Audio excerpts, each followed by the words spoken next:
Lantas bagaimana peran bidang penyiaran untuk juga membantu menyebarkan informasi, mendorong partisipasi masyarakat dalam pembangunan Jawa Timur? Anda masih bersama kami dalam Money Talk hari ini bersama saya Zabella dan juga 3 narasumber yang sudah luar biasa semangat, sehat, bahagia dan juga luar biasa telah bergabung bersama kami secara virtual.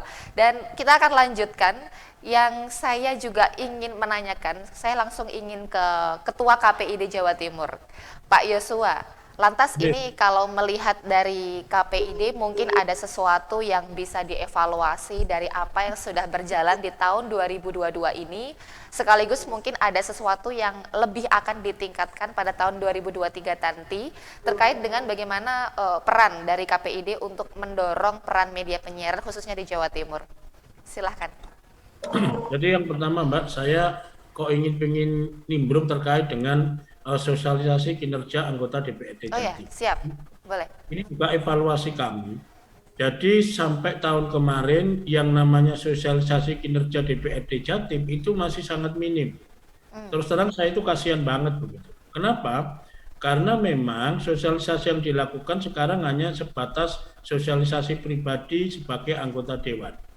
Bagi kami jangan sampai yang namanya anggaran pribadinya anggota dewan ini habis hanya untuk ngurusin sosialisasi. Karena bagi saya memang harus menjadi tanggung jawab bersama. Kalau misalnya sosialisasi kinerja misalnya dari perkomisi atau apa ini harusnya dioptimalkan.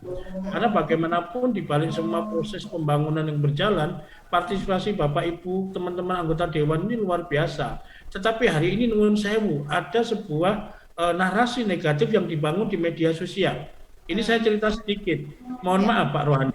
Iya. Ketika anak saya kelas 2 SD, tiba-tiba saya buka pintu dia bilang, Papa jangan nyalon jadi anggota dewan ya. Kalau Papa jadi anggota dewan, waduh semuanya jadi rusak. Nanti neraka. Loh kenapa?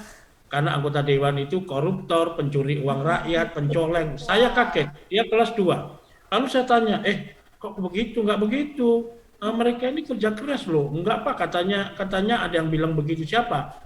Yang bilang adalah TikTok. Bagaimana seorang anak muda yang memang kelihatannya apolitis, dia punya metode bagaimana menginfluensi anak-anak di usia yang anak saya itu usianya masih 7-8 tahun.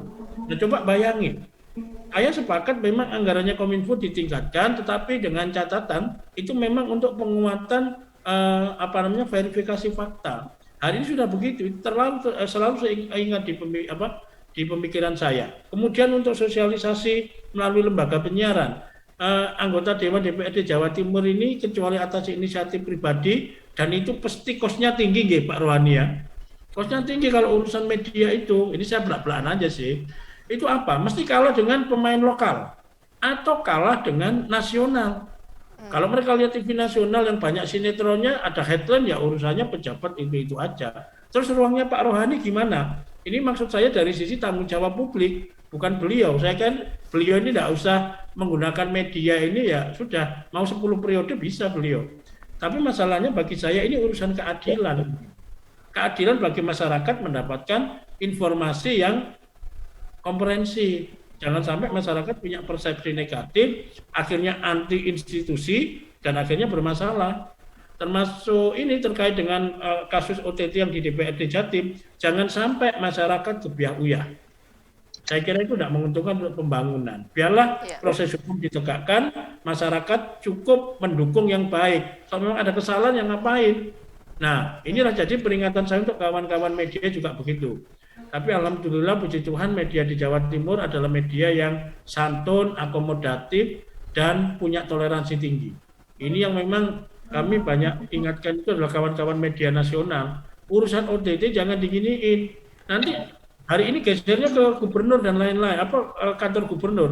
Jangan sampai masyarakat ini apolitis dan negatif terhadap proses pemilu 2024. Ini harus disadari semua pihak. Kawan-kawan TV lokal sangat luar biasa ngerem itu. Tapi TV nasional, TV berjaringan yang ini kami akan sampaikan langsung ke KPI pusat dan pimpinannya. Tolong dong Jawa Timur jangan dibikin gaduh dengan pemberitaan yang bolak-balik seperti itu. Itu bagus, tapi ya jangan sampai masyarakat punya persepsi negatif terhadap proses politik, terhadap birokrasi. Kan kasihan yang sudah kerja keras. Saya kira itu, Mbak. Siap. Mungkin juga ada masukan, boleh dari Pak Rohani atau dari Cak Hud juga. Kemudian kalau dengan fenomena yang terjadi ini, artinya citra yang apa ya, dalam tanda kutip terlanjur dibentuk, yang akhirnya mungkin dampaknya adalah masyarakat tidak peduli, tidak mau berpartisipasi, tidak mau dalam juga ikut mengontrol sosial, atau mungkin dampak-dampak yang lain. Apa yang kemudian harus kita perbaiki bersama dan terutama di bidang penyiaran ini harus lakukan agar masyarakat juga akhirnya mau dan juga terdorong untuk berpartisipasi aktif. Silahkan mungkin Pak Rohani terlebih dahulu. Silahkan. Ya, terima kasih.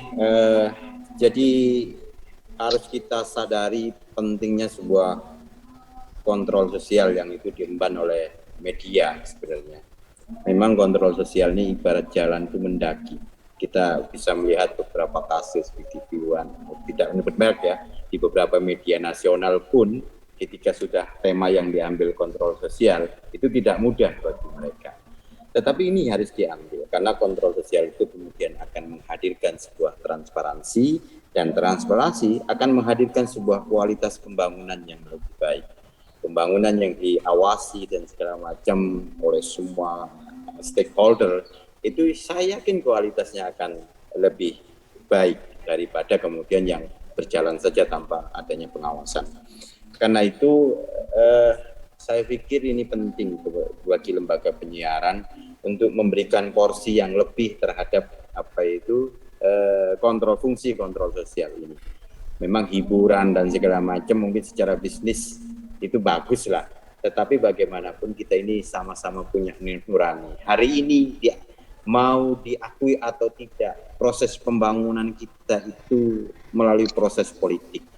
Tetap harus ada DPRD, tetap harus ada kepala daerah, seberapa buruknya pun mereka. Sistem kita, undang-undang kita, regulasi kita sudah mengatur seperti itu. Inilah yang akan menjadi penopang pembangunan, kemudian dari proses itu akan menghasilkan apakah APBD ini mungkin secara kualitas sama. Dengan angka 2 triliun mungkin kuantitasnya sama. Tapi apakah secara kualitas sama? Belum tentu. 2 triliun ini mau dibuat apa? Ini perlu banyak kemudian kontribusi partisipasi. Memang idealnya adalah partisipasi publik, tetapi bagaimanapun publik ini harus kemudian ada yang memotori.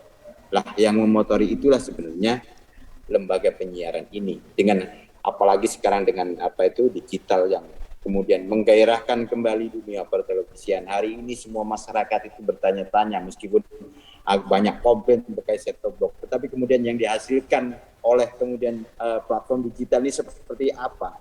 Masyarakat kemudian bergairah kembali. Nah, inilah yang kemudian harus ditangkap untuk kemudian menyeimbangkan porsi. Saya terus terang kalau boleh melihat hari ini porsi itu tidak berimbang antara peran fungsi kontrol sosial, kemudian hiburan, kemudian informasi. Dan fungsi kontrol sosial ini memungkin kalau bisa dianalisa oleh KPID akan menempati porsi yang di bawah sendiri. Karena ketika ini kemudian dikuatkan, banyak kemudian kepentingan bisnis, kepentingan politik yang mungkin merasa tidak nyaman dengan itu. Tetapi bagaimanapun itu harus dilakukan untuk menyelamatkan kepentingan yang lebih besar, yaitu kesejahteraan masyarakat itu sendiri. Saya pikir itu.